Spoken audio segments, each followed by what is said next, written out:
نحمدہ و نصلی علی رسولہ الکریم۔ ساری تعریفیں اللہ رب العالمین کے لیے ہے۔ درود و سلام ہوں اللہ کے آخری نبی احمد مصطفیٰ محمد مصطفیٰ صلی اللہ علیہ وسلم کی ذات گرامی پر۔ سورہ ہود کا تسلسل جاری ہے۔ کل پہلے رکوع کے بارے میں چند باتیں بیان کی گئی تھی۔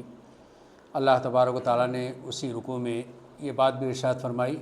کہ زمین میں بسنے والے، چرنے پھرنے والا کوئی جاندار ایسا نہیں ہے جس کے رزق کا ذمہ اللہ تبارک و تعالیٰ کے ذمے نہ ہو، اور اللہ تبارک و تعالیٰ ہر ایک جاندار کے تعلق سے وہ کہاں رہتا ہے اور اس کا انجام کیا ہونے والا ہے، کہاں وہ سونپے جانے والا ہے، ساری باتوں کو اللہ تبارک و تعالیٰ جانتے ہیں۔ تو یہ بات اس لیے بیان کی گئی کہ جب جانداروں کے تعلق سے اللہ تبارک و تعالیٰ ان کے رزق کا انتظام کرتا ہے، وہ کیا کچھ کرتے ہیں، کہاں رہتے اور بستے ہیں، یہ ساری اللہ تبارک و تعالیٰ معلومات رکھتے ہیں، اور پھر اس کا انجام کیا ہونے والا ہے اس کے تعلق سے بھی معلومات ہیں۔ تو یہ انسان جو اللہ تبارک و تعالیٰ نے اشرف المخلوقات بنا کر کے پیدا کیا گیا، تو اس کے تعلق سے بھی اللہ تبارک و تعالیٰ اس کے سارے رزق کا انتظام کرنے والے بھی ہیں، اور پھر اس کے جو کچھ یہ اعمال کرتا ہے اس کی نگرانی کر رہے ہیں، اور پھر آخرت اس کا انجام کیا ہوگا آخرت میں وہ بھی اللہ تعالیٰ جانتے ہیں۔ رکوع 2 میں اللہ تعالیٰ نے ارشاد فرمایا کہ اللہ تبارک و تعالیٰ جب اپنی رحمت کے بعد لوگوں کو اپنی رحمت سے محروم کر دیتا ہے تو لوگ مایوس ہونے لگتے ہیں، مایوسی کا شکار ہو جاتے ہیں کہ اللہ تبارک و تعالیٰ کی رحمت سے دور ہونے کے بعد، اور ساتھ ہی ساتھ پھر دوسرا رویہ ان کا یہ ہوتا ہے کہ اللہ تبارک و تعالیٰ کی ناشکری کرنے لگتے ہیں کہ اللہ تبارک و تعالیٰ نے ان کو جتنی نعمتوں سے نوازا وہ سب بھول جاتے ہیں، لیکن جب ان پر کوئی مصیبت آ جاتی ہے تو اس مصیبت کے وقت میں جو ہے نا وہ ایک تو مایوسی کا شکار ہوتے ہیں، دوسرے اللہ تعالیٰ کی ناشکری کرنے لگتے ہیں۔ اللہ تبارک و تعالیٰ نے کہا ہے کہ مصیبت کے بعد نعمت کا مزہ اللہ تبارک و تعالیٰ جو چکھاتے ہیں تو اللہ تبارک و تعالیٰ یہ اس لیے کرتے ہیں تاکہ انسان اللہ تبارک و تعالیٰ کو یاد کرے، اللہ تبارک و تعالیٰ اس نعمت چکھانے پر اس کو صبر کرے، اور اس نعمتوں کو پانے کے بعد اس کا شکر ادا کرے، اور نہ کہ اللہ تبارک و تعالیٰ کہتے ہیں کہ جب نعمتیں انسان کو ملتی ہیں تو انسان کا معاملہ یہ ہے کہ انسان بجائے اس کے کہ اللہ کا شکر ادا کرے یا اس نعمتیں چھن جانے پر صبر کرے، انسان یہ کرنے لگتا ہے کہ اکڑنے لگتا ہے کہ جب اسے نعمتیں مل جاتی ہیں تو وہ غرور کرنے لگتا ہے، گھمنڈ میں مبتلا ہو جاتا ہے۔ اور اللہ تعالیٰ نے یہ بات ارشاد فرمائی کہ اس خرابی سے کوئی پاک ہیں، ان خرابیوں سے اگر کوئی لوگ پاک ہیں تو جو صبر کرتے ہیں اور نیکوکار ہیں وہ لوگوں کی روش یہ نہیں ہوتی کہ وہ نہ نعمت پانے کے بعد یا نعمت ختم ہونے کے بعد مایوس ہوتے ہیں، نہ اللہ تعالیٰ کی ناشکری کرتے ہیں، اور نہ جب انہیں نعمت عطا کی جائے تو اس وقت میں وہ گھمنڈ یا فخر اور غرور کرنے لگتے ہیں، بلکہ وہ اللہ تبارک و تعالیٰ کے نیکوکار ہوتے ہیں تو وہ یہ کردار نہیں اپناتے۔ اور جو لوگ دنیا کی زندگی اور اس کی خوشنمائی چاہتے ہیں، دنیا ہی میں سب کچھ بھلائیاں چاہتے ہیں، اللہ تبارک و تعالیٰ ان کو دنیا ہی میں سب کچھ دے دیتا ہے، اور آخرت میں ان کے لیے کوئی حصہ نہیں، اور سارا جو کچھ انہوں نے کارنامہ انجام دیا، بھلائیاں انجام دی، اس کی ساری اجر اللہ تبارک و تعالیٰ اسی دنیا میں عطا کر دیتے ہیں۔ جو لوگ اس دنیا کی خوشیوں کے اور اس دنیا کی خوشحالی کے طالب ہیں، اور جو لوگ آخرت کے طلبگار ہیں، اللہ تبارک و تعالیٰ ان کو آخرت میں بھی بدلہ عطا فرمائے گا۔ اور خدا کی لعنت ہے ان لوگوں پر جو لوگوں کو خدا کے راستے سے روکتے ہیں۔ اللہ تبارک و تعالیٰ کو یہ سخت ناپسند ہے کہ لوگ اللہ تبارک و تعالیٰ کے راستے سے لوگوں کو روکیں، جبکہ اللہ تبارک و تعالیٰ نے ہدایت کا انتظام کیا ہے، اور لوگوں کو چاہتے ہیں کہ سارے لوگوں تک اللہ تبارک و تعالیٰ کی ہدایت پہنچ جائے، لیکن بعض لوگ اس طرح سے کرتے ہیں کہ لوگوں تک ہدایت نہ پہنچے، اس کے لیے تگدو اور جد و جہد کرتے ہیں۔ اللہ تعالیٰ نے کہا ہے کہ ایسے لوگوں پر اللہ تبارک و تعالیٰ کی لعنت ہے۔ رہے وہ لوگ جو ایمان لا کر نیک اعمال کیے اور لوگوں کی ہدایت کا ذریعہ بنے تو اللہ تبارک و تعالیٰ ان کو آخرت میں بہترین نعمتوں سے نوازے گا۔ اور اللہ تعالیٰ نے آخر میں اس رکوع کی ایک مثال دے کر کے بات ارشاد فرمائی کہ اللہ تعالیٰ نے جس کو اندھا اور بہرا کر دیا ہے وہ اس کی طرح نہیں ہو سکتا جس کو اللہ تبارک و تعالیٰ نے دیکھنے کی صلاحیت عطا کی ہو، سننے کی صلاحیت عطا کی ہو، وہ دونوں یکساں نہیں ہو سکتے۔ تو اس سے اس بات کا پتہ چلتا ہے کہ اللہ تبارک و تعالیٰ نے جو ہمیں یہ سینسز دیے ہیں، ان سینسز کے ذریعے سے اگر کوئی ہدایت کے راستے کو نہیں پاتا ہے تو پھر دونوں میں کوئی فرق فرق نہیں رہ جاتا۔ تو اللہ تبارک و تعالیٰ چاہتے ہیں کہ جو سینسز دیے گئے ہیں ان کے ذریعے سے بندہ اللہ تبارک و تعالیٰ کی ہدایت جو اس کے سامنے ہے اس کو دیکھ کر کے ہدایت کے راستے کو پائے اور اس پر چلنے کی کوشش کرے۔ رکوع 3 میں اللہ تبارک و تعالیٰ نے پھر قوموں کا تذکرہ کیا، رسولوں کا تذکرہ کیا کہ رسولوں کی دعوت کس طرح سے ان کے سامنے پیش کی گئی اور کس طرح سے قوموں کا رویہ اس کے رسولوں کے مقابلے میں قوموں نے اپنایا، اس کا تذکرہ اللہ تعالیٰ نے کیا۔ رکوع 3 میں اللہ تعالیٰ نے نوح علیہ السلام کا تذکرہ کیا کہ نوح علیہ السلام نے اپنی قوم کو کہا کہ اے لوگو اللہ کی بندگی کرو اور اس کے علاوہ کسی کی بندگی نہ کرو۔ تو قوم کے سرداروں نے جواب دیا کہ ہم نے تو یہ دیکھا ہے کہ تم بھی ہماری طرح ایک انسان ہو، تم بھی ہماری طرح ایک انسان ہو، اور تمہاری پیروی جو لوگ کرتے ہیں وہ معاشرے کے نچلے طبقے کے لوگ ہیں، غریب لوگ ہیں جنہوں نے تمہاری پیروی کی ہے۔ اور نوح علیہ السلام نے ان کے اس اعتراض کے جواب میں کہا کہ پہلا اعتراض کا جواب انہوں نے یہ دیا کہ میرے پاس کوئی خزانہ تو نہیں ہے کہ میں یہ دعویٰ کرتا ہوں کہ میرے پاس کوئی خزانہ ہے اور میں خزانے کے ذریعے سے لوگوں کو مالدار کر دوں گا، یا دوسرے جواب انہوں نے یہ دیا کہ نہ میں غیب کا علم رکھتا ہوں کہ کس کے پاس ہدایت پہنچتی ہے کس کے پاس نہیں، کون ہدایت کو اختیار کرتا ہے کون ہدایت کو اختیار نہیں کرتا ہے، یہ تو صرف اللہ تبارک و تعالیٰ جانتے ہیں۔ اور پھر تیسرا اعتراض کا جواب قوم کا انہوں نے یہ دیا کہ نہ میں فرشتہ ہوں کہ فرشتہ ہونے کا دعویٰ کرتا ہوں کہ میں بہت ہی انسانوں سے اٹھ کر کے کوئی اور مخلوق ہوں، بلکہ میں بھی تمہاری طرح ہی ایک انسان ہوں، جو تم کہتے ہو کہ میں بھی ایک انسان ہوں اسی طرح سے اللہ تبارک و تعالیٰ نے مجھے انسان بنایا ہے۔ البتہ اللہ تبارک و تعالیٰ نے مجھے منتخب کیا ہے اور مجھ تک اللہ تبارک و تعالیٰ نے علم پہنچایا ہے، اس علم کی بنیاد پر تمہارے سامنے میں باتیں بیان کرتا ہوں۔ چوتھا اعتراض انہوں نے یہ کیا، نوح علیہ السلام نے یہ جواب دیا کہ اور نہ یہ میں کہہ سکتا ہوں کہ جن کو تم حقیر سمجھتے ہو اور ان میں جو کچھ بھلائی ہے اللہ تبارک و تعالیٰ بہتر جانتا ہے، جس کی وجہ سے اللہ تبارک و تعالیٰ نے انہیں منتخب کر لیا ہے۔ اور یہ قوم نے نہیں مانا، اور قوم نہیں ماننے کی وجہ سے اللہ تبارک و تعالیٰ نے نوح علیہ السلام کو حکم دیا۔ رکوع 4 میں یہ تفصیل آتی ہے کہ اللہ تبارک و تعالیٰ نے حکم دیا کہ تم ہمارے حکم سے ایک کشتی بناؤ، اور کشتی کہاں پر بنائی جا رہی تھی؟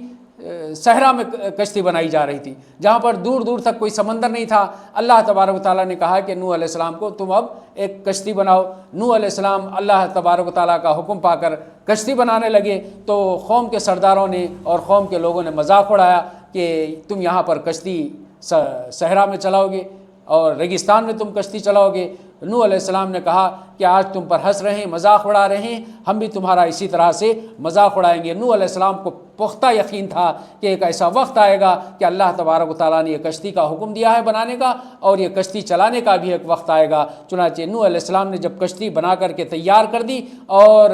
تنور ابل پڑا، یعنی پہلا چشمہ ابل پڑا زمین میں سے، تو اس کے بعد اللہ تبارک و تعالیٰ نے حکم دیا کہ اس میں تم اپنے گھر والوں کو اور جو لوگ تم پر ایمان لائے ہیں ان لوگوں کو لے کر کے اس میں سوار ہو جاؤ، اور سارے جانداروں کا ایک ایک جوڑا لے کر کے اس میں سوار ہو جاؤ، اور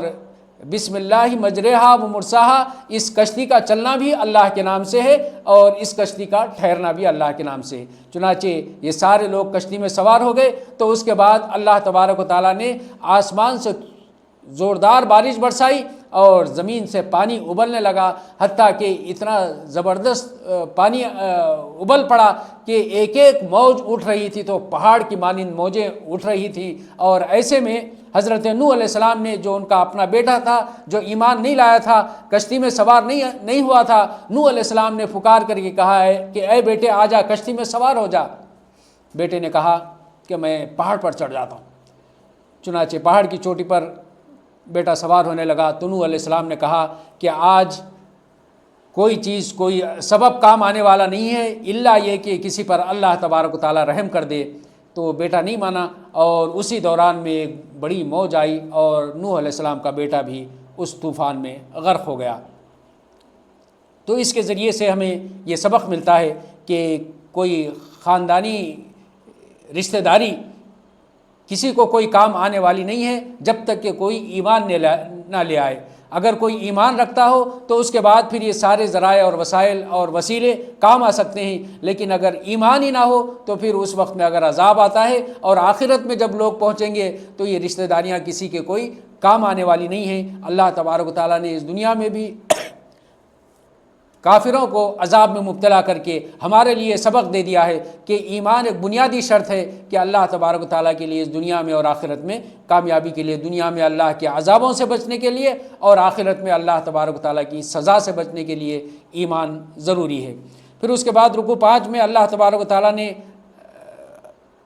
قوم عاد کا تذکرہ کیا، جس کی طرف اللہ تعالیٰ نے ہود علیہ السلام کو نبی بنا کر کے بھیجا، اور ہود علیہ السلام نے اپنے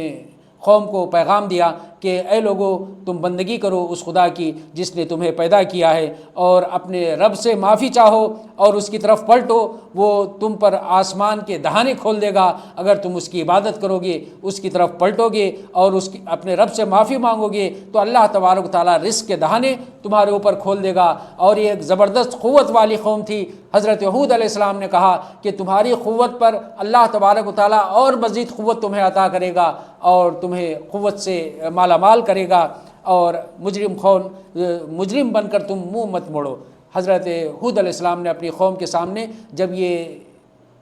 تبلیغ کی اسلام کی اور انہیں نصیحتیں کی تو انہوں نے بھی، قوم کے لوگوں نے بھی کہا کہ ہم اپنے معبودوں کو نہیں چھوڑ سکتے۔ پہلی چیز انہوں نے یہ بیان کی کہ ہم نے باپ دادا کو جو معبودوں کی عبادت کرتے پایا ہے ان معبودوں کو ہم چھوڑنے والے نہیں ہیں۔ چنانچہ ساری قوموں کا اور سارے وہ لوگ جو عقل نہیں رکھتے اور عقل سے کام نہیں لیتے، ان کا یہی معاملہ تھا کہ جب کبھی ان سے کہا جاتا اللہ کی عبادت کرو تو انہوں نے یہی بہانہ بنایا کہ ہمارے آبا و اجداد نے تو انہی معبودوں کی عبادت کی ہے، لہٰذا ہم ان معبودوں کی عبادت کرتے رہیں گے اور ان کو نہیں چھوڑیں گے۔ اور دوسری چیز انہوں نے یہ بیان کی کہ ہم سمجھتے ہیں کہ تم پر ہمارے معبودوں کی طرف سے جو ہے نا کوئی مار پڑ گئی ہے، اس لیے تم اس طرح کی باتیں کر رہے ہو۔ تو حضرت ہود علیہ السلام نے ان کے سامنے جب تک نصیحت کرنی تھی نصیحت کی باتیں پیش کی، لیکن قوم نے نہیں مانا، تو اس کے بعد اللہ تبارک و تعالیٰ نے یہ قوم ہود کو بھی، قوم عاد کو بھی عذاب میں مبتلا کر دیا۔ اس کے بعد اللہ تبارک و تعالیٰ نے قوم سمود کا تذکرہ کیا اور قوم سمود کی طرف ان کے بھائی صالح کو بھیجا، اور یہ جتنے انبیاء تھے اللہ تبارک و تعالیٰ نے انہی کی اپنی قوم میں سے مبعوث کیے۔ ایسا نہیں ہے کہ باہر سے جا کر کے کوئی اپائنٹمنٹ کیا گیا ہو یا آئے ہوں، ہجرت کر کے آئے ہوں، بلکہ اللہ تبارک و تعالیٰ نے ساری قوموں میں سے ان کی اپنی قوم میں سے نبیوں کو اٹھایا، اور بہترین جو شخص تھے، بہترین جو افراد تھے ان کی قوم میں، ان کو چن کر کے اللہ تبارک و تعالیٰ نے اس کام کے لیے مبعوث کیا۔ لیکن اس کے باوجود بھی قوم کے لوگوں نے نہیں مانا۔ جب لوگوں نے، پیغمبروں نے اللہ تبارک و تعالیٰ کی اسلام کی دعوت پیش کی، تو یہ صالح علیہ السلام نے جب یہ بات پیش کی سمود کے سامنے تو انہوں نے نشانی کا مطالبہ کیا، معجزے کا مطالبہ کیا، اور اللہ تبارک و تعالیٰ نے جس جگہ سے نشانی کا انہوں نے مطالبہ کیا تھا اسی جگہ سے اللہ تبارک و تعالیٰ نے ایک معجزہ عطا فرمایا حضرت صالح علیہ السلام کو، اور ایک اونٹنی آئی، اور حضرت صالح علیہ السلام نے ان سے کہا کہ یہ اللہ تبارک و تعالیٰ کی طرف سے نشانی ہے، اور اس کا پانی پینے کا ایک دن مقرر ہے کنویں پر، ایک دن تم سب لوگ پانی پیو گے۔ اور اس طرح سے یہ معجزہ صالح علیہ السلام نے اپنی قوم کے سامنے پیش کیا، تو قوم کو جب یہ انہوں نے دیکھا کہ ایک دن وہ پانی لینے سے محروم رہتے ہیں تو انہوں نے یہ چالیں چلیں کہ کس طرح سے یہ اونٹنی کو مار ڈالا جائے تاکہ سارے کا سارا پانی اور ہر دن ان کو پانی مہیا ہو۔ تو اس کے لیے انہوں نے اس اونٹنی کو مار ڈالا۔ صالح علیہ السلام نے انہیں وارننگ دی کہ تم اور 3 دن اپنی بستیوں میں رہ بس لو، اس کے بعد اللہ تبارک و تعالیٰ تم پر عذاب لے آئے گا۔ چنانچہ 3 دن کے بعد ان پر عذاب مسلط ہو گیا، اور صالح علیہ السلام اور ان پر جو لوگ ایمان لائے تھے وہ بستی کو چھوڑ کر کے نکل گئے۔ اس کے بعد اللہ تبارک و تعالیٰ نے ابراہیم علیہ السلام کا تذکرہ کیا اور لوط علیہ السلام کا تذکرہ کیا۔ ابراہیم علیہ السلام کے پاس اللہ تبارک و تعالیٰ نے 2 فرشتوں کو روانہ کیا۔ جب یہ فرشتے حضرت ابراہیم علیہ السلام کے پاس آئے تو حضرت ابراہیم علیہ السلام نے ان کی مہمان نوازی کے لیے، ان کی ضیافت کے لیے ایک بچھڑا بھون کر کے دسترخوان بچھایا اور ان کو کھانے کے لیے کہا۔ تو یہ فرشتوں نے کھانے سے انکار کیا، تو حضرت ابراہیم علیہ السلام اس وقت میں یہ سمجھنے لگے کہ یہ ہو سکتا ہے کہ میرے دشمن ہیں، اس لیے دسترخوان پر کھا نہیں رہے۔ عرب میں یہ روایت تھی، عرب میں یہ رواج تھا کہ جب انہیں کوئی کھانے کی چیز پیش کی جاتی اور وہ نہیں کھاتے تو لوگ یہ سمجھتے کہ جو ہے یہ دشمن ہے، اس لیے کھانا نہیں کھا رہے ہیں۔ تو حضرت ابراہیم علیہ السلام نے بھی سمجھا کہ شاید یہ میرے دشمن ہیں، اس لیے کھانا نہیں کھا رہے ہیں۔ تو جب انہوں نے کہا فرشتوں نے کہ ہم اللہ تبارک و تعالیٰ کی طرف سے بھیجے ہوئے فرشتے ہیں اور ہم آپ کو خوشخبری دیتے ہیں، آپ کو بیٹے کی خوشخبری دیتے ہیں اسحاق کی، اور اسحاق کے بعد یعقوب کی خوشخبری دیتے ہیں۔ تو کس طرح سے اللہ تبارک و تعالیٰ نے نہ صرف بیٹے کی خوشخبری دی بلکہ حضرت ابراہیم علیہ السلام کو پوترے کی بھی خوشخبری دی۔ اور اس وقت میں حضرت ابراہیم علیہ السلام کی جو دوسری بیوی تھی، حضرت اسماعیل علیہ السلام کی پیدائش ہو چکی تھی، یہ دوسری بیوی تھی حضرت سارہ، جن کو اولاد نہیں تھی، تو وہ وہاں پر کھڑی بھی تھی۔ انہوں نے کہا کہ اس بڑھاپے میں مجھے کہاں سے اولاد ہوگی؟ تو فرشتوں نے کہا کہ اللہ تبارک و تعالیٰ کا حکم یہی ہے اور تم اللہ کے حکم پر تعجب کرتی ہو۔ تو اس کے بعد یہ فرشتے حضرت ابراہیم علیہ السلام سے ان کے آنے کا مقصد پیش کیا کہ ہمیں اس لیے بھیجا گیا ہے کہ ہمیں لوط علیہ السلام کی، حضرت لوط علیہ السلام حضرت ابراہیم علیہ السلام کے بھتیجے تھے اور یہ دونوں بیک وقت نبی تھے۔ تو حضرت لوط علیہ السلام جس قوم میں تبلیغ کا کام کر رہے تھے، وہاں پر کی قوم کو عذاب میں مبتلا کر دیا گیا تھا، وہاں کی قوم جرائم کا ارتکاب کر رہی تھی۔ تو اللہ تبارک و تعالیٰ نے اس قوم پر عذاب مسلط کرنے کے لیے یہ فرشتوں کو بھیجا۔ تو پہلے یہ حضرت ابراہیم علیہ السلام کے پاس آئے اور حضرت ابراہیم علیہ السلام کو اس بات کی خبر دی کہ ہمیں بھیجا گیا ہے لوط علیہ السلام کی قوم کی طرف ان کو عذاب میں مبتلا کرنے کے لیے۔ تو حضرت ابراہیم علیہ السلام چونکہ بہت نرم دل واقع ہوئے تھے تو انہوں نے حضرت فرشتوں سے کہنے لگے، اللہ تبارک و تعالیٰ سے کہنے لگے، مہلت مانگنے لگے اور کہنے لگے کہ عذاب کو ٹلا دے۔ لیکن اللہ تبارک و تعالیٰ جب کسی قوم پر عذاب مسلط کر دیتا ہے تو پھر نہیں ٹلاتا، جیسا کہ پچھلے سورہ میں ہم پڑھ چکے ہیں کہ سوائے ایک قوم کے کسی قوم پر اللہ تبارک و تعالیٰ کا عذاب نہیں ٹلا۔ اسی لیے اللہ تبارک و تعالیٰ نے حضرت ابراہیم علیہ السلام سے کہا کہ وہ ان پر عذاب مسلط ہو چکا ہے اور ان پر عذاب اب لایا جائے گا۔ چنانچہ یہ اس کے بعد 2 فرشتے حضرت لوط علیہ السلام کے پاس پہنچے۔ حضرت لوط علیہ السلام کے مقام پر جب پہنچے تو حضرت لوط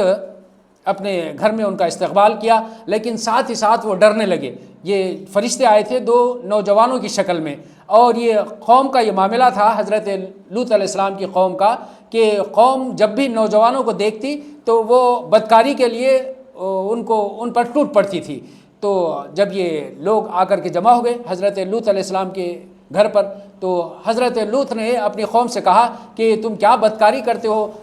تمہارے لیے اللہ تبارک و تعالیٰ نے قوم کی بیٹیاں رکھی ہیں اور اچھے طریقے سے تم اپنی خواہش نفس کو پورا کر سکتے ہو، جائز طریقے سے پورا کر سکتے ہو۔ تو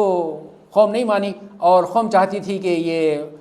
جو لڑکوں کی شکل میں آئے تھے ان کے ساتھ بدکاری کرے۔ تو حضرت لوط علیہ السلام کو جب فرشتوں نے کہا کہ ہم اللہ کی جانب سے بھیجے ہوئے ہیں، اور لوط علیہ السلام کو یہ خبر دی کہ تم اب صبح ہوتے یہاں سے نکل جاؤ، جو لوگ تمہارے ساتھ ایمان لائے ہیں ان سب کو لے کر کے نکل جاؤ اور کوئی پیچھے مڑ کر کے بھی نہ دیکھے۔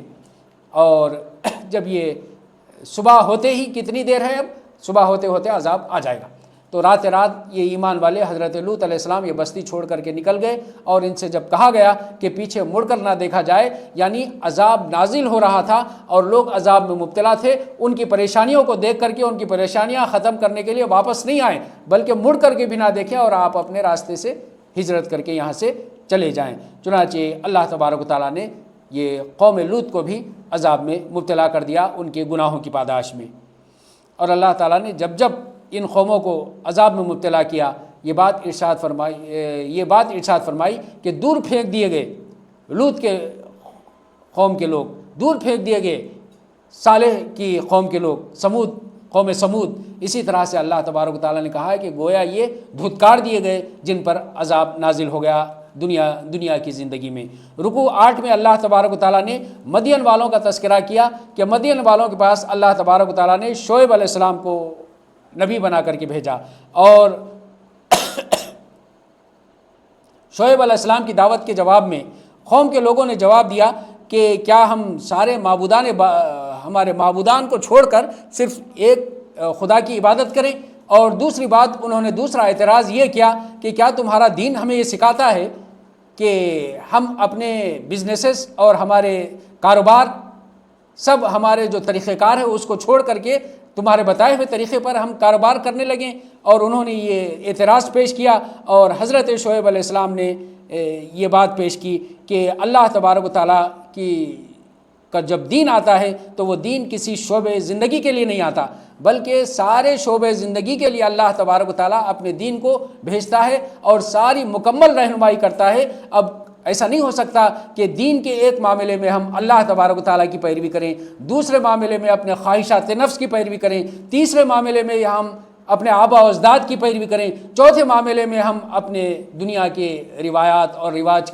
کی پابندی کریں، بلکہ اللہ تبارک و تعالیٰ چاہتے ہیں کہ جب اللہ کا دین آ جائے تو مکمل طور پر اللہ کے دین کی پیروی کی جائے۔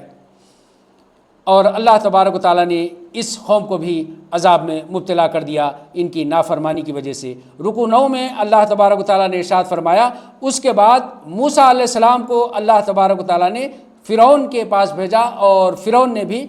موسیٰ علیہ السلام کے پیغام کو نہیں مانا، اور اسی لیے اللہ تبارک و تعالیٰ نے دنیا میں بھی اس کو عذاب دیا اور آخرت کے عذاب کا تذکرہ بھی کیا، اور آخرت کے شدید ترین عذاب کا تذکرہ کرتے ہوئے اللہ تبارک و تعالیٰ نے کہا کہ قیامت کے روز فرعون آگے ہوگا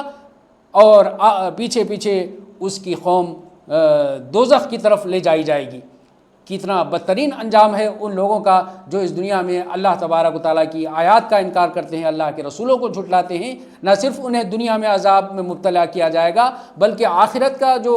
دن ہوگا اس دن تو اللہ تبارک و تعالیٰ سنگین عذاب سے ان لوگوں کو دوچار کریں گے۔ اور یہ فرعون اس دنیا میں سردار تھا، آخرت میں اپنی سرداری میں دوزخ کی طرف اپنی ساری قوم کو لے کر کے جائے گا۔ اور اللہ تعالیٰ نے یہ ساری چیزوں کا تذکرہ کر کے کہا کہ یہ چند بستیوں کی داستانیں ہیں، اور اللہ تبارک و تعالیٰ ان داستانوں کا تذکرہ اس لیے کر رہا ہے تاکہ اب تمہارے پاس جو رسول آیا ہے، اب تمہارے پاس جو اللہ کی ہدایت آئی ہے اس کو مان لو اور عذاب میں مبتلا نہ ہو۔ دنیا اور آخرت کی بھلائی اگر چاہتے ہو تو اس رسول کی پیروی کرو۔ انہوں نے اپنے اوپر آپ ظلم کیا،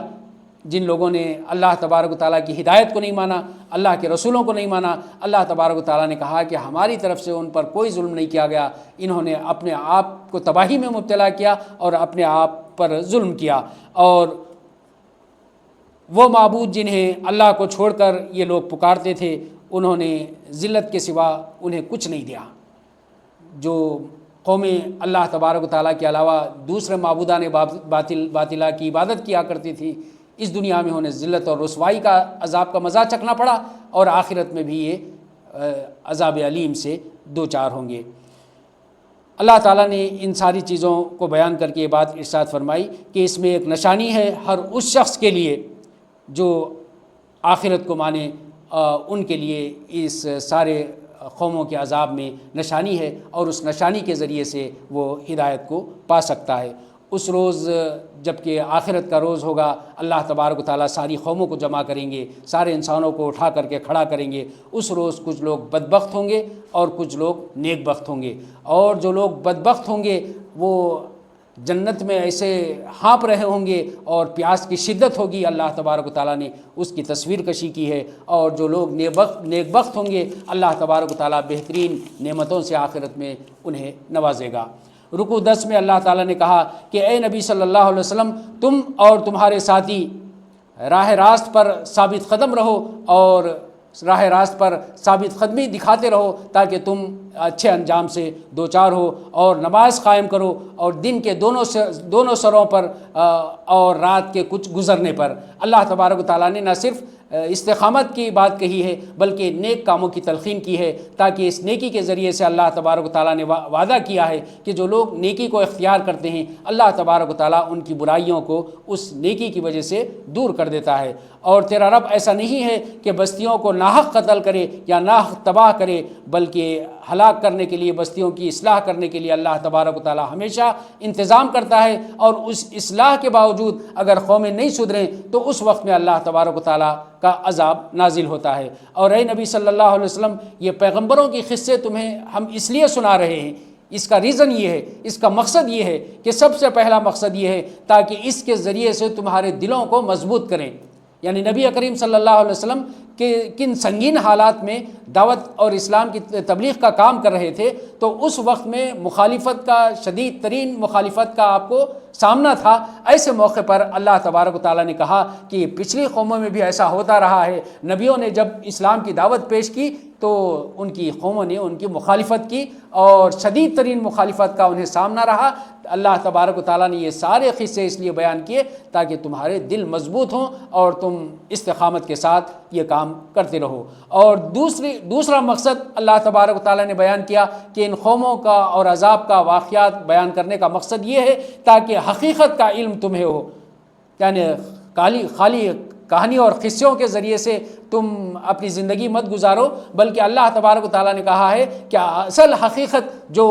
پیش آئی تھی اس حقیقت سے تمہیں آگاہ کر دیا جائے، اس لیے یہ واقعات تمہیں بتائے جا رہے ہیں۔ اللہ تبارک و تعالیٰ نے چنانچہ بعض مقامات پر یہ بات ارشاد فرمائی، اے نبی صلی اللہ علیہ وسلم، تمہیں ہم یہ واقعات بتا رہے ہیں، تم اس وقت وہاں پر موجود نہیں تھے، اور اس دور میں جب کہ یہ واقعات پیش آئے تھے اس وقت میں آج کی طرح سے کوئی ٹیکنالوجی کا، سائنس کا اور یہ ساری میڈیا کا انتظام بھی نہیں تھا کہ یہ ساری باتیں ریکارڈ ہوتی۔ تو اللہ تبارک و تعالیٰ نے کہا ہے کہ حقیقت کا علم تمہیں بتانے کے لیے ہم نے یہ قصے بیان کیے ہیں۔ تیسری چیز اللہ تبارک و تعالیٰ نے تیسرا مقصد بیان کیا کہ ان واقعات کو بیان کرنے کا تیسرا مقصد یہ ہے کہ ایمان لانے والوں کو بیدار کیا جائے اور ان میں شعور پیدا کیا جائے، تاکہ اس کے ذریعے سے وہ سیدھی راہ پر، ہدایت کے راستے پر استقامت کے ساتھ زندگی گزار سکیں۔ یہ تین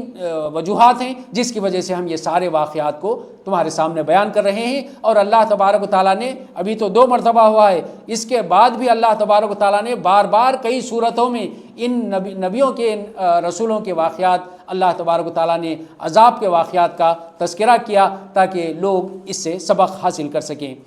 اس کے بعد سورہ یوسف کا آغاز ہوتا ہے۔ سورہ یوسف مکی صورت ہے، اس میں 111 آیات ہیں، 12 رکوع ہیں۔ مصحف کے اعتبار سے 12ویں صورت ہے، اور تنزیل کے اعتبار سے، ریویلیشن کے اعتبار سے 53ویں صورت ہے۔ اللہ تبارک و تعالیٰ نے اس صورت کو اس ہدایت کے پیش نظر نازل کیا ہے کہ جو معاملہ مشرکین مکہ کا اللہ کے رسول صلی اللہ علیہ وسلم کے ساتھ میں تھا، اللہ کے رسول صلی اللہ علیہ وسلم اسی قوم میں سے تھے، آپ ایک بھائی تھے مشرکین کے، اور جو رویہ مشرکین نے اپنایا تھا اس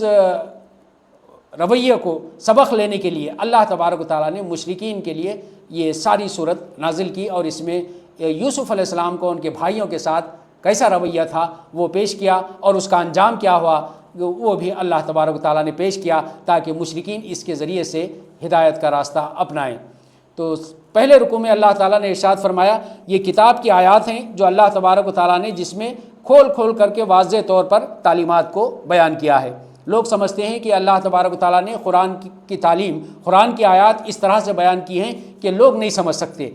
سارے لوگ نہیں سمجھ سکتے۔ اللہ تعالیٰ نے یہاں پر یہ بات ارشاد فرمائی کہ ہم نے کھول کر کتاب مبین بنا کر، واضح تعلیمات بنا کر کے لوگوں کے لیے ارشاد فرمائی ہیں تاکہ لوگ اس کو سمجھ سکیں، اس لیے اللہ تبارک و تعالیٰ نے یہ قرآن مجید کی آیات کو نازل کیا ہے۔ اور بہترین پیرایہ میں اللہ تبارک و تعالیٰ نے واقعات کو اور حقائق کو بیان کیا ہے، اور اس کے ذریعے سے لوگ ہدایت کا راستہ پالیں۔ اللہ تبارک و تعالیٰ نے مثالوں کے ذریعے سے بھی اس میں واضح طور پر حقائق کو بیان کیا ہے۔ اور یوسف علیہ السلام کے 4 خوابوں کا تذکرہ کیا گیا، 4 خواب جو یوسف علیہ السلام نے خود دیکھے، اور اس کا وقت کا بادشاہ دیکھا، اور 2 اور افراد تھے جن کے خواب کا تذکرہ اللہ تبارک و تعالیٰ نے کیا، اور ان کے ذریعے سے قوم کو نصیحت کی، مشرکین کو نصیحت کی، اور آنے والے قیامت تک کے لوگوں کو نصیحت کی کہ کس طرح سے نیکوکار لوگوں کا رویہ ہوتا ہے۔ پہلے خواب کا تذکرہ پہلے رکوع میں کیا گیا کہ یوسف علیہ السلام نے خواب میں دیکھا جبکہ وہ ابھی بچے ہی تھے، اور انہوں نے اپنے والد سے بیان کیا کہ ابا جان، میں نے خواب میں دیکھا ہے کہ چاند،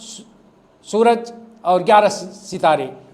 میرے آگے سجدہ ریز ہیں، سجدہ کر رہے ہیں۔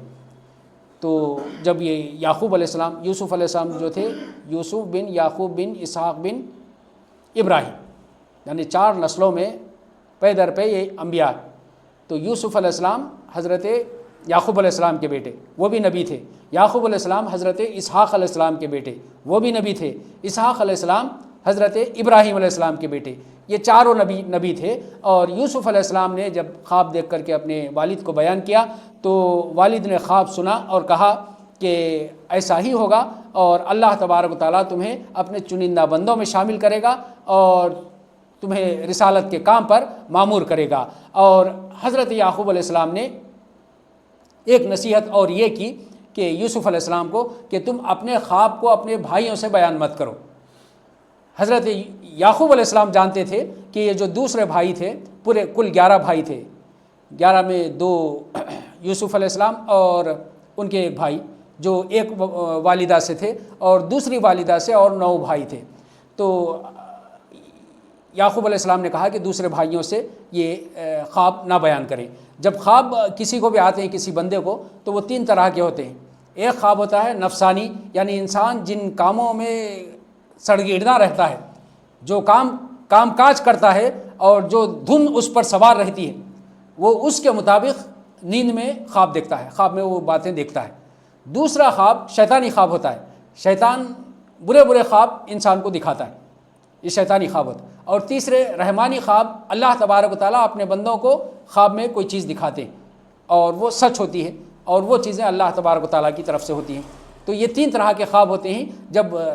حضرت یوسف علیہ السلام نے خواب دیکھا تو حضرت یعقوب علیہ السلام سمجھ گئے کہ اللہ تبارک و تعالیٰ کی طرف سے ہے، اور وہ خود نبی تھے، لہٰذا انہوں نے حضرت یوسف علیہ السلام کی رہنمائی کی اور انہوں نے کہا کہ اپنے بھائیوں کو نہ بتائیں۔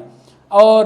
جب یوسف علیہ السلام چھوٹے سے تھے تو یہ دوسرے جو بھائی تھے، سوتیلے بھائی، وہ یہ دیکھتے تھے کہ ان کے والد کا جھکاؤ یا ان کے والد کی محبت زیادہ حضرت یوسف علیہ السلام سے، اور اس کی بنیاد یہ ہے کہ یہ جو دوسرے 9 بھائی تھے، وہ بھائی جو ہے نا اتنے نیکوکار نہیں تھے، جس کی بنیاد پر اتنی محبت یعقوب علیہ السلام کی ان بھائیوں سے نہیں تھی، اور یہ یوسف علیہ السلام جو تھے نیکوکار تھے بچپن ہی سے، اسی لیے ان کی طرف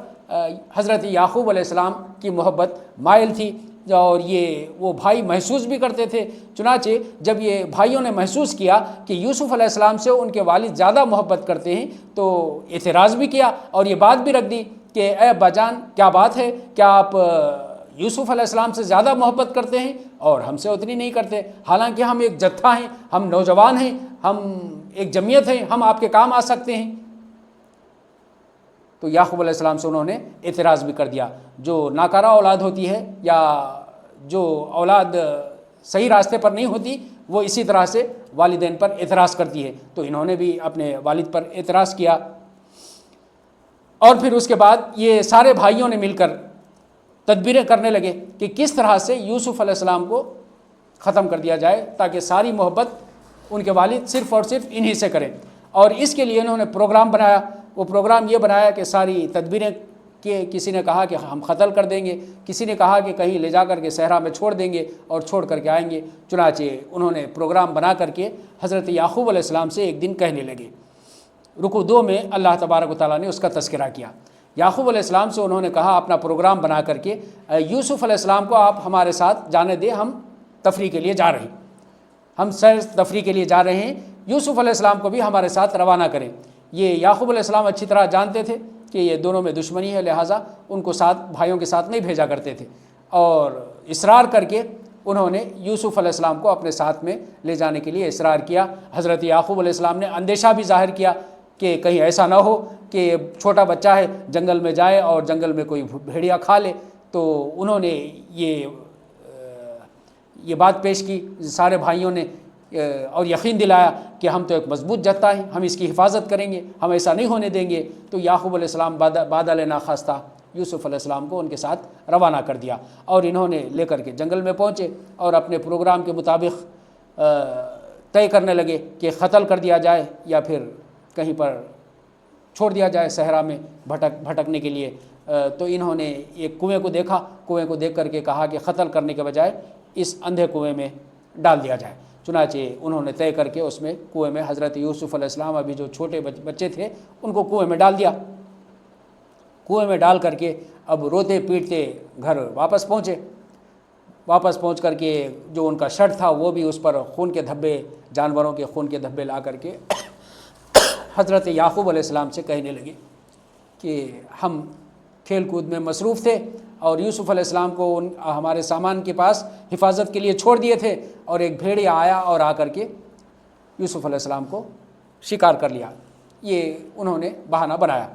تو حضرت یعقوب علیہ السلام سمجھ گئے کہ یہ ان لوگوں کی چال ہے، اور حضرت یعقوب علیہ السلام نے کہا کہ میں صبر کرتا ہوں اور بہترین صبر کرتا ہوں، اللہ تبارک و تعالیٰ ہی مدد کرنے والا ہے۔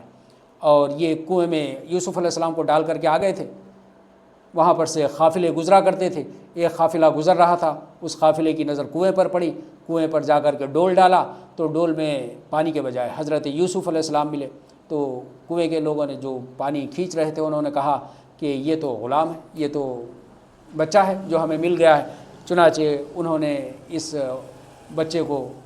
مصر میں لے جا کر کے بیچ دیا، اور مصر میں رکوع 3 میں اللہ تبارک و تعالیٰ نے ارشاد فرمایا کہ مصر میں ایک بڑے عزیز مصر نے یوسف علیہ السلام کو خرید لیا، اور چند درہموں کے عوض انہوں نے تھوڑی سی قیمت کے عوض بیچ دیا کہ ان کے کسی کام کا نہیں ہے، چھوٹا بچہ ہے، اسی لیے انہوں نے بیچ دیا۔ اور دوسری طرف عزیز مصر نے، جس کے پاس کوئی اولاد نہیں تھی، اس نے خرید لیا، اور خریدنے کے بعد اس نے اور اس کی بیوی نے طے کیا کہ ہمارے پاس اولاد نہیں ہے کہ ہم اس کو بیٹا بنا لیں گے، ہم اپنے گھر میں پالیں گے پوسیں گے، بجائے اس کے کہ اس کو غلام بنائیں، نوکر بنا کر کے رکھیں، اس کو اپنا بیٹا بنا لیتے ہیں۔ چنانچہ اللہ تبارک و تعالیٰ نے ایک بہترین انتظام کر دیا۔ کہاں بھائیوں نے ایک چال چلی حضرت یوسف علیہ السلام کے خلاف میں، اللہ تبارک و تعالیٰ نے ایک اور چال چلی اور ایک بہترین انتظام کر دیا حضرت یوسف علیہ السلام کو مصر میں پہنچانے کے لیے اور وہاں سے تربیت پانے کے لیے۔ اللہ تبارک و تعالیٰ نے وہاں پر پھر مزید حضرت یوسف علیہ السلام کی تربیت سے گزارا۔ چنانچہ اس گھر میں یوسف علیہ السلام بڑھ کر کے جوان ہو گئے، تو اس کے بعد وہی گھر والی جس گھر میں وہ پل کر کے جوان ہوئے تھے، حضرت یوسف علیہ السلام کو رجھانے لگی اور ان کو سیڈیوس کرنے لگی، ان کو اپنی طرف مائل کرنے لگی۔ اور حضرت یوسف علیہ السلام اللہ تبارک و تعالیٰ کے نبی تھے، انہوں نے حضرت یوسف علیہ السلام نے کہا کہ میں یہ کام نہیں کر سکتا، لیکن آخر کار ایک وقت ایسا آیا کہ حضرت یوسف علیہ السلام جب یہ عزیز مصر گھر میں نہیں تھا، یہ گھر والی جو ہے نا گھر کا دروازہ بند کر کے یوسف علیہ السلام پر ڈورے ڈالنے لگی۔ یوسف علیہ السلام بھاگنے لگے، دوڑنے لگے، اور جو ہی کہ دروازے پر پہنچتے ہیں وہ عورت کا خاوند وہاں پر آ جاتا ہے۔ تو یہ عورت فوری بات کو پلٹتی ہے اور پلٹ کر کے کہتی ہے کہ اس شخص کی کیا سزا ہو سکتی ہے جو تیری گھر والی پر ڈورے ڈالے یا بری نیت اس کے تعلق سے رکھے۔ تو اس نے سمجھا کہ شاید یوسف علیہ السلام کی ہی غلطی ہے، لیکن وہاں پر جو لوگ موجود تھے، لوگوں میں سے جب یہ پوچھا گیا کہ کون غلط ہو سکتا ہے دو میں سے، تو ایک شخص نے یہ بات پیش کی کہ اگر یوسف علیہ السلام کی قمیص سامنے سے پھٹی ہے تو یوسف علیہ السلام غلطی پر ہے، اور اگر یوسف علیہ السلام کی قمیص پیچھے سے پھٹی ہے تو یوسف علیہ السلام غلطی پر نہیں ہے اور عورت غلطی پر ہے۔ تو دیکھا گیا کہ قمیص کدھر سے پھٹی ہے، قمیص پیچھے سے پھٹی ہوئی تھی، تو لوگوں نے سمجھ لیا کہ یہ عورت کی چال تھی جو یوسف علیہ السلام پر ڈورے ڈال رہی تھی، یوسف علیہ السلام کو رجھانے کی کوشش کر رہی تھی۔ لیکن اس کے باوجود بھی وہ معاشرہ ہی ایسا معاشرہ تھا کہ جس میں جو ہے نا یہ سارے کام ایکسٹرا میریٹل افیئرس چلا کرتے تھے، لہٰذا اس شوہر نے بھی اس کو زیادہ توجہ نہیں دی اور اس کو میٹر کو زیادہ سیریس نہیں لیا، اور اس کے بعد پھر بھی حضرت یوسف علیہ السلام اسی مکان میں موجود رہے، اور اس کے بعد اس عورت نے مزید کوشش کی، اور کوشش کرنے کے لیے ایک طریقہ کار اس نے یہ اپنایا۔ جب یہ ساری بات شہر میں پھیل گئی کہ عزیز مصر کی بیوی نے اپنے غلام کو رجھانے کی کوشش کی، لیکن اس میں کامیاب نہیں ہوئی۔ جب یہ تانے سب آنے لگے، عورتوں نے تانے دیے، تو عزیز مصر کی بیوی نے سارے شہر کی عورتوں کو جمع کیا اپنے گھر میں، جو تانے دے رہے تھے ان کو جمع کیا، جمع کر کے ان کے ہاتھوں میں ایک لیمو اور چھری دے دی، اور لیمو اور چھری دے کر کے حضرت یوسف علیہ السلام سے کہا کہ آپ باہر نکلیں، اور عورتوں سے کہا کہ تم لیمو کاٹیں۔ اور حضرت یوسف علیہ السلام جب باہر نکلے اور عورتوں نے لیمو کاٹنے کے بجائے اپنی انگلیاں کاٹ لی، تو عورت نے کہا کہ تم نے دیکھ لیا نا کہ کس طرح سے یوسف علیہ السلام کے ساتھ یہ واقعہ ہوا، اور یوسف علیہ السلام نے جب عورتیں انگلیاں کاٹ بھی لیں تب بھی انہوں نے توجہ نہیں کی عورتوں کی طرف، کسی عورت کی طرف توجہ نہیں کی، اور انہوں نے انگلیاں اس لیے کاٹ لیں تاکہ یوسف علیہ السلام ان عورتوں کی طرف توجہ کریں۔ تو اس کے بعد عزیز مصر کی بیوی نے کہا کہ اگر تو میری بات مانتا ہے تو ٹھیک ہے، نہیں مانتا ہے تو میں تجھے جیل کی سزا دلاؤں گی۔ کس طرح سے ہوا کرتا تھا، جب معصوموں کو جیل بھیج دیا جاتا تھا اور جو لوگ گنہگار ہوتے تھے وہ چھوٹ جایا کرتے تھے۔ آج بھی ہوتا ہے، کئی ایک معصوم ہیں جن کو بلا کسی جرم کے جیلوں میں بند کر دیا جاتا ہے، اور کئی ایسے مجرم ہیں جو کھلے عام آزاد پھرتے ہیں۔ تو اس وقت میں بھی اسی طرح سے حضرت یوسف علیہ السلام سے جب یہ کہا گیا کہ جیل کی ہوا کھانی پڑے گی، تو اللہ تبارک و تعالیٰ سے حضرت یوسف علیہ السلام نے دعا کی کہ اس برائی کے بدلے میں میرے لیے جیل ہی اچھی جگہ ہے، میں جیل ہی کو پسند کرتا ہوں۔ تو اللہ تبارک و تعالیٰ نے یہ فیصلہ کر دیا اور حضرت یوسف علیہ السلام کو جیل میں بند کر دیا گیا۔ تو جس وقت میں حضرت یوسف علیہ السلام کو جیل میں بند کیا گیا، ان کے ساتھ میں اور دو قیدیوں کو لایا گیا ان کے ساتھ میں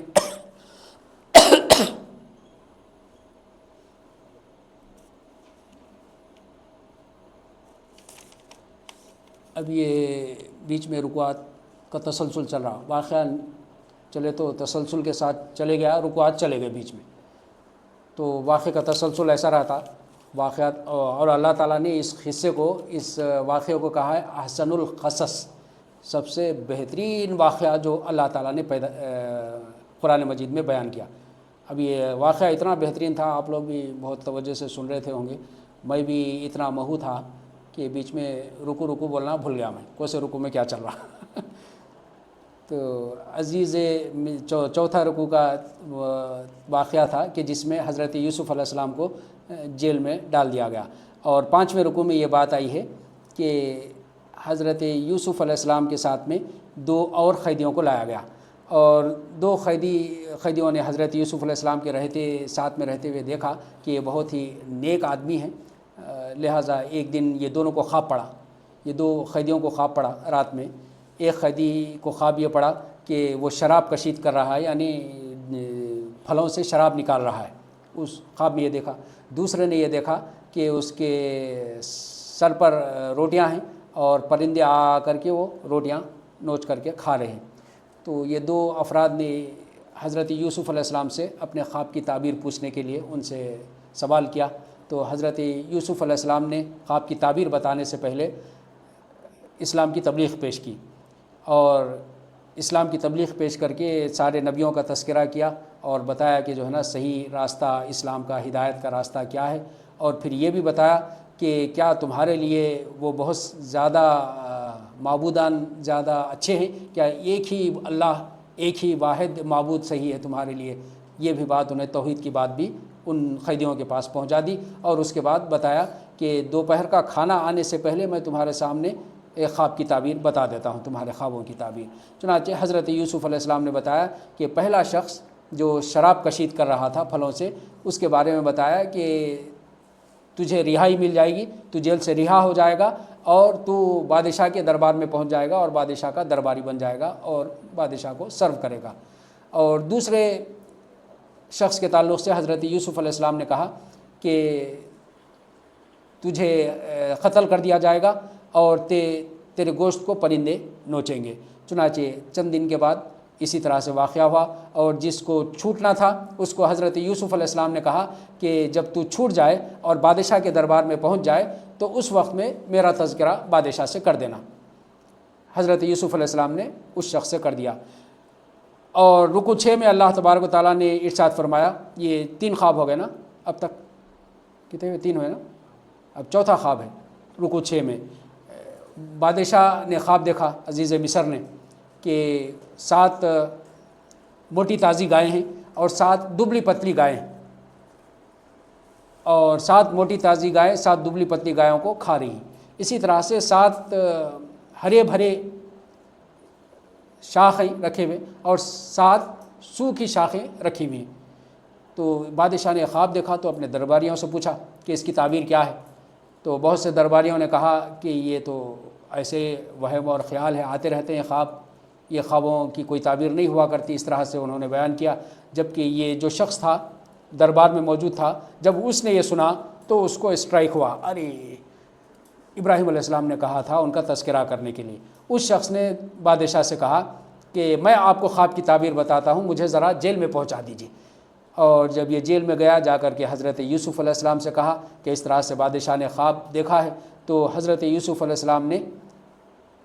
بادشاہ کے خواب کی تعبیر بتائی کہ وہ جو 7 موٹی گائیں ہیں اور 7 پتلی گائیں ہیں، اصل میں اللہ تبارک و تعالیٰ 7 سال تک خوب جم کر کے بارش برسائے گا اور تم کھیتی کرو گے، اور اس کے بعد 7 سال تک قحط رہے گا اور کھیتی نہیں ہوگی، فصل نہیں ہوگی۔ تو یہ 7 سال تک جو کھیتی ہوگی اس کو تم غلوں میں اور اسی طرح سے بالوں میں رہنے دو، اناج مت نکالو، جتنا ضرورت ہے اتنا نکالو اور باقی کا حفاظت سے رکھ لو، اور دوسرے 7 سالوں میں اسی غلے کو تمہیں کھانا ہوگا۔ اور اس کے بعد یہ شخص جا کر کے بادشاہ کو یہ تعبیر بیان کرتا ہے، اور بادشاہ کو پتہ چلتا ہے